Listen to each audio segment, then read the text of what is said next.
Chaps, this is Dan Jordan, and we've got Ian. Ian's a bit of a legend, really. He won't admit it, but you do fostering.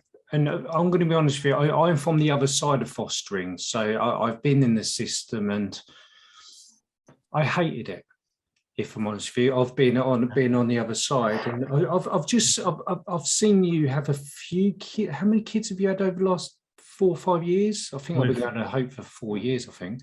Yeah. Okay. Well, in total, we've had 10 over 13 years since we started doing it.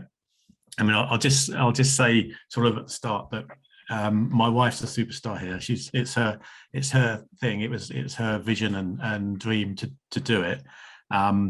It's obviously a thing that the whole family do, because you can't have a baby in your house and not take part.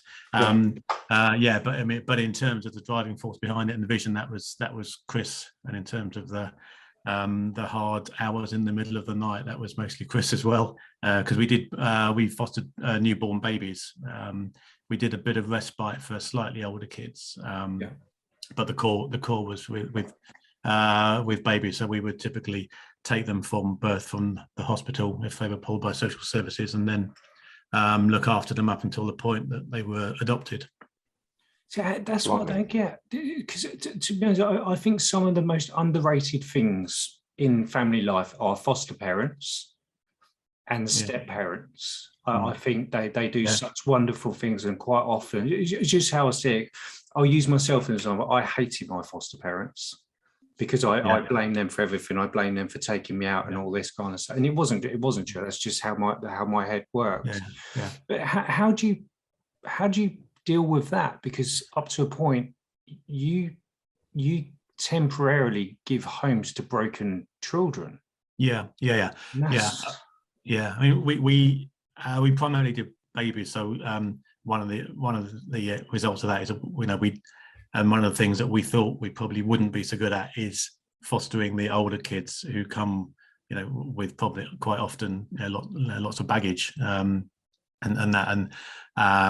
for us, we've done our fostering bit, and it's great. And when you see the situations that some of these babies come out of, and how they would be looked after or not looked after if they remained where they were, then it's a great service and a great thing to do. But certainly for us, I think to do that with older kids would be an even greater challenge, I think. On that, from our perspective, we helped out on respite for a boy who friends of ours were fostering long term. And we started looking after him one weekend a month he was probably about 4 when we started doing it, up until he was about 8, I think. That was a bit different, because he was more of a challenge in terms of who he was and what he did, and how we had to look after him. And I guess that was almost amplified by the fact that we just looked after him every now and again, so we weren't constantly with him. But we got to know him very well. He got to know us, and we just treated him the same way we treated the rest of our kids. So if he did something that we thought wasn't right and wasn't good, then we would let him know, as we would any of our own kids. So we tried to do that completely normally. But I guess he was a bit more of a challenge than our own kids were most of the time.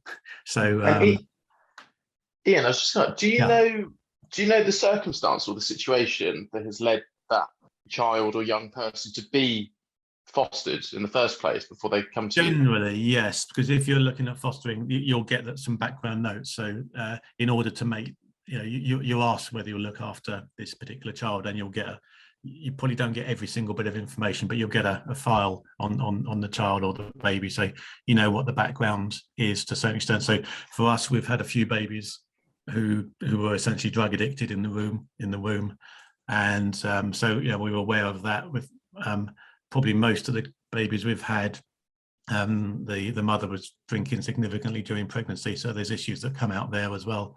So you do get told that sort of thing, because obviously it's something you have to deal with. So it's right. So go on, Jordan. So I have got one quick one. I was just going to say, So you've got your own children. How does that dynamic work when you've sort of got foster Yeah. foster children? Because are you all out for a happy Sunday roast, or do you have to separate it a little bit, knowing full well that they're not going to be with you for the entirety of their life? How do you?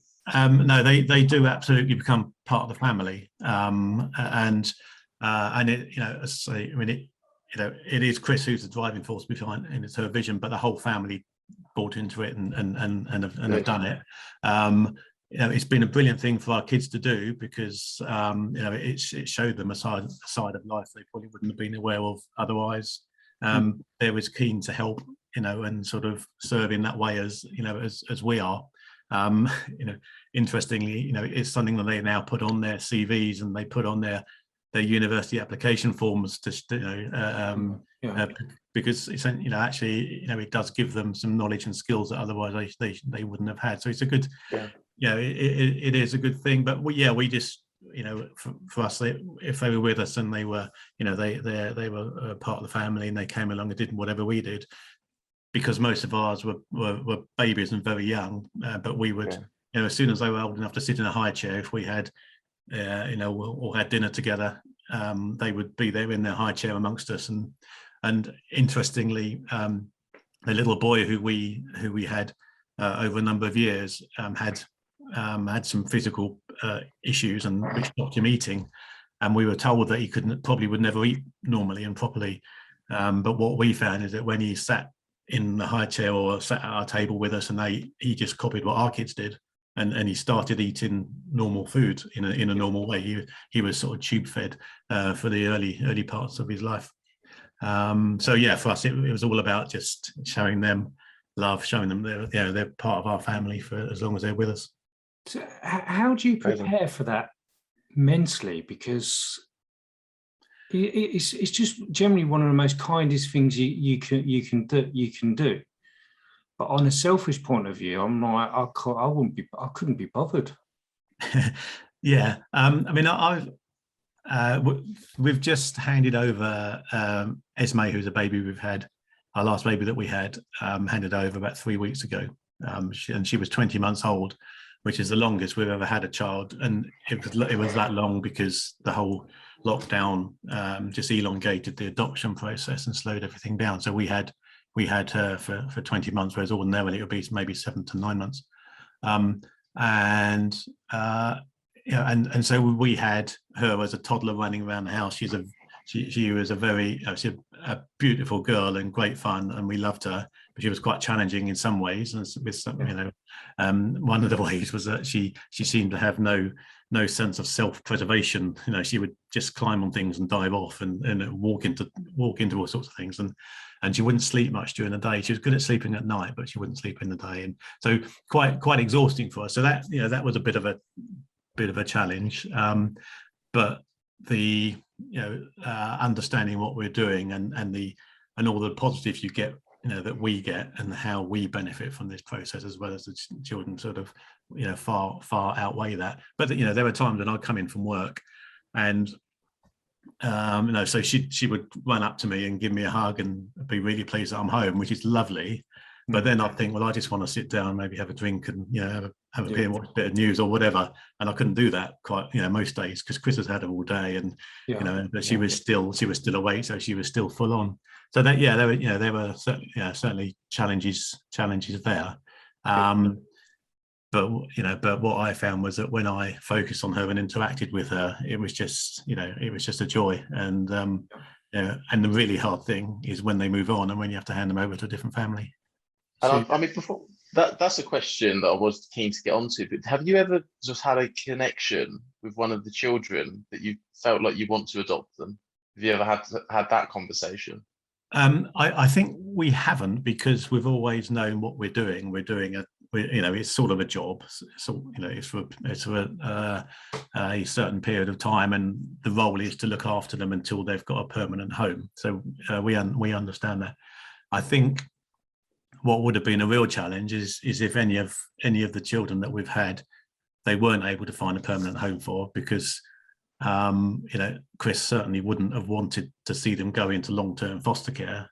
So, she said on a few times, if we can't, if social services can't find an adopter for this baby, then we're going to keep her, and whether I was thinking, but I'm 50, however old I was at the time, 53 or whatever it might have been, and I don't think I can do that. But it never came to that because all of our kids moved on to brilliant permanent families. On that, was that the question? I've forgotten the question now. Yeah, no, it was because I think I said this to you on WhatsApp the other day. So when you said about handing over, I don't know if that's the right expression. It's kind of weird because on one hand, you it's like you should be happy, but it's like I can't work out whether you've got a right to be sad because the child is going actually to a better home, and it's kind of like that catch-22, isn't it? It's like, should you feel sad? Yeah, you Am I do making sense on that? Yeah. I mean, we do feel sad. Ordinarily the baby would have been with us 9 months or so. With Esme, it was longer. In fact, the last two we've had were 18 months and 20 months. Wow. And they are just part of the family. They're with us all the time. So it's definitely hard when we hand them on. Yeah. We pray hard about it, because what would be really hard for us is if they were moving on into a family where we maybe thought wasn't the best for them. So when we've got the child, we're constantly praying that God puts them in the best family that they can be in, for going forward. And a couple of times we've been told about where they're going to be adopted, and we're thinking, I'm not sure about that. These people sound a bit odd, or whatever it might be. Yeah. They'd probably say the same thing about us. But in all occasions, it's turned out to be fantastic when we've actually met these people, and the handover process is they're almost living in your house. They do more and more. So it's very hard. But when we see to a permanent family, we see how much the new mum and dad, whoever it is, and love them, either on growing them, even in that 10-day period handover. That we think, that's okay. It's really so, an emotion, typical. I my eyes out when, because we have this relationship, and they're not our children, but they are a period of time they sort of are. With Esme, she was playing a bit when the morning when she was off with mum, with her new mum. So I put her in the car and in her car seat, and at that point it suddenly hit me, and I was, I went to say goodbye to her, and I'm doing it now. I started feeling really emotional, and I just had to sort of step away from the car and go back and try to smile and wave, and but it's really hard. And then we always make a point of going away for a few days after we hand the baby on, because we don't want to sit in a quiet house with no with no baby running around, because that would just be that just wouldn't be nice. So how do you it's kind of weird, because it sounds like grief. Oh yeah, it is. What you choose to do, but when you get home, because it sounds like you have to basically rebuild your family up to a point again, didn't you? Yeah, and it is really hard, because it's we'll say it sort of to each other that it's just not really nice at home anymore, because it's just the two of us, which sounds a horrible thing to say. And that's not what we're saying. We're not saying I don't want to, but what we're saying is, this time last week, we had Esme here running around the house and and laughing, and we were there was kids TV on the TV, and there was toys all over the lounge floor and all that sort of thing. And now there's no kids TV on. All the toys are packed away, and it's just really quiet. That it is hard, and you sort of have to get used to that lifestyle again of just the two of us in the house and not that. So we've just become grandparents. Our son, who lives up near Lancaster, had their first child in September. So we're sort of new grandparents, which is a great thing. And we had all the family down last weekend. So we tried to make sure we fill our time with things in the first few weeks after handing a baby on. But it's definitely grief. I mean, I always have have a time when I just cry, and Yeah. I might sometimes I might be able to stop myself, but I know it's not good if I do, and if I try to, then sometimes I try hard, and then it all just comes out, and I sob like a complete baby, Yeah.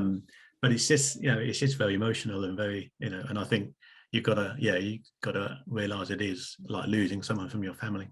Yeah. So I think that's a valid point, though, isn't it? Really, because Yeah. don't hold it back. If you want to have a good cry, have a good cry. Yeah. And I rarely cry. I say I'm not particularly emotional or romantic and all that sort of stuff. Yeah. But there's no way there's just no way I couldn't cry, because you're attached. You're so attached to these children, and they have been in your family, and it is a big loss. Yeah. Well, so I think anyone who does foster caring is just absolutely incredible. Absolutely incredible. Yeah. And I feel bad because I'm from that system, and it's not back then. It wasn't as advanced and monitored as it is now. But you guys are just, anyone who fosters are just bloody heroes. You really are. I think it's one of the most humble, nicest things you can do. I really do think that.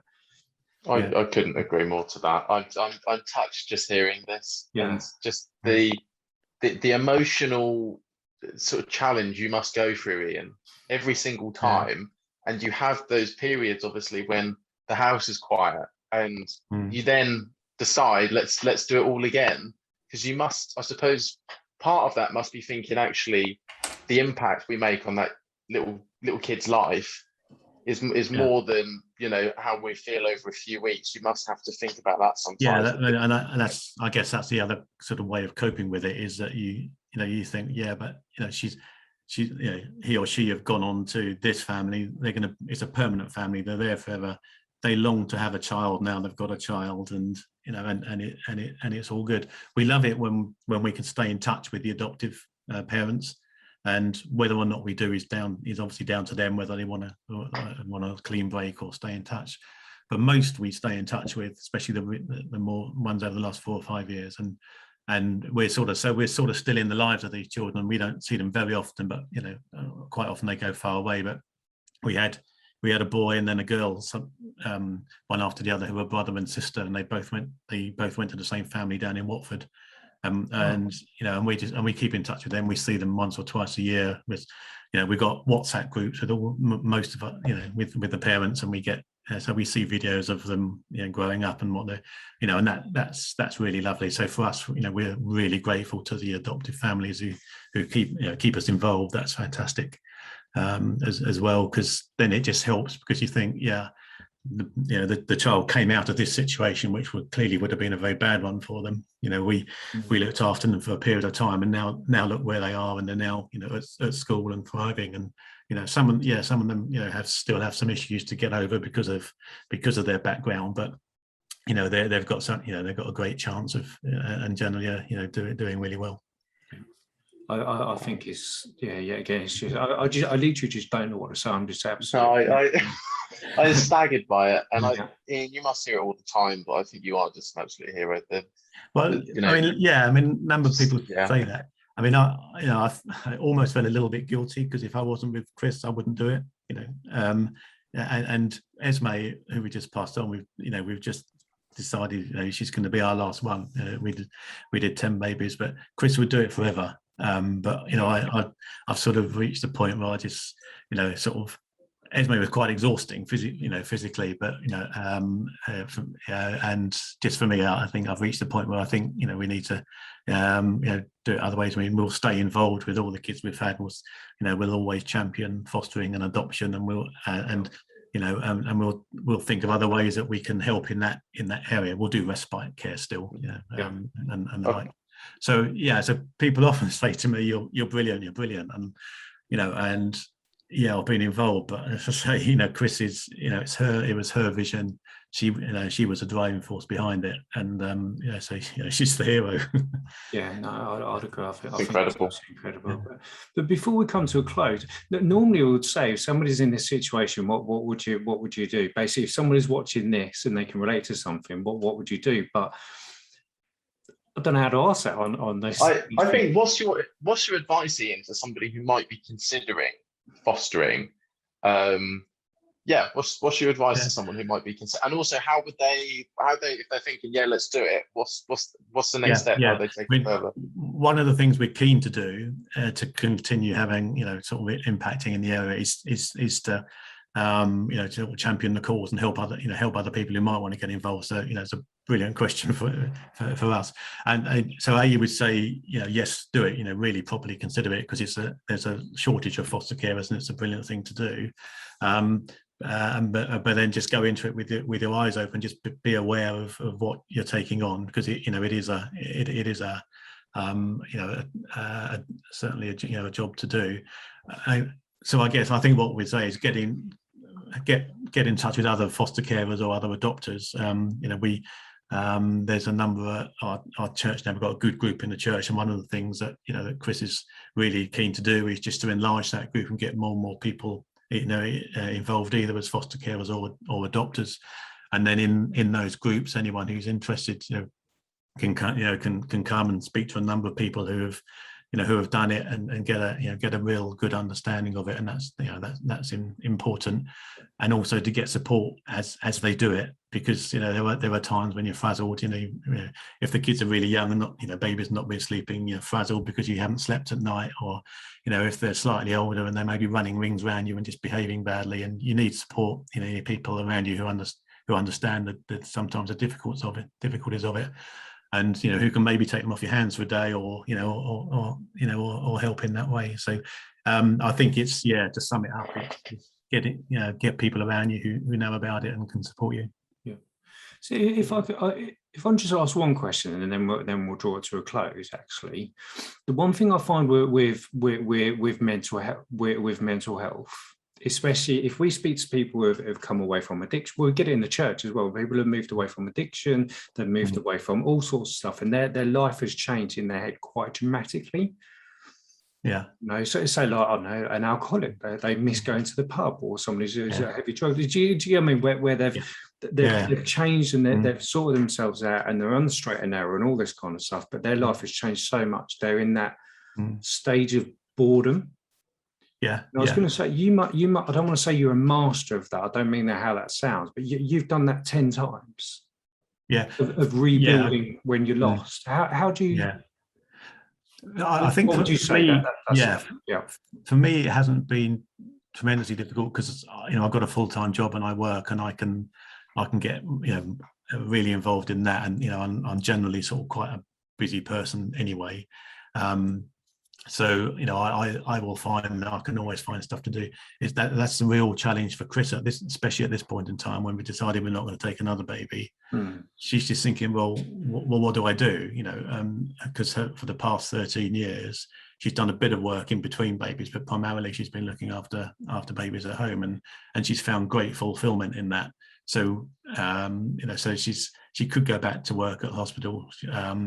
But there may be a role there may be not. It's not really what she wants to do, and the challenge now is for her, because she's looking forward from this point, thinking, what am I going to do? Whereas almost I need some meaning in what I do day to day, and if we haven't got the fostering thing, then where's that coming from? So that's a real live issue for us at the moment. So I think specifically for Chris, who needs to, and she doesn't want to do nothing. She doesn't want to sit at home and just sort of while away the day. So the challenge. Yeah, that's a good answer. Thank you. That was a. You got anything to say there, Jordan? Before we. No, I'm just gobsmacked. So I'm just. I think a shout out to families like Ian's, who, are there to welcome foster children in with open arms and to help them find a permanent home. Because I didn't know much about this, and I think that's the beauty of doing these videos sometimes, is that you get to meet extraordinary people doing extraordinary stuff, who live in the same town, in the same county, and do some, and Ian just goes about his day job as well, and I and the whole family. I think you're inspiring hearing that today. So thank you, Ian, for sharing it. That's all right. No, thank you. I'll pass all of that on to Chris. Thanks. Yeah, well, she'll watch this later anyway, won't she? Good job Yeah. done. But no, Yeah. awesome. That was a quite a heartfelt video, actually. Yeah, that's made me think about a few things. But thank you so much for that. Really, I feel it's a bit different for MANUP. It really is, but it's just showing different lives. Yeah, no, pleasure. I'm glad to talk about it. It's a cause we're keen on. So thanks, guys. Awesome. Let me hit the stop.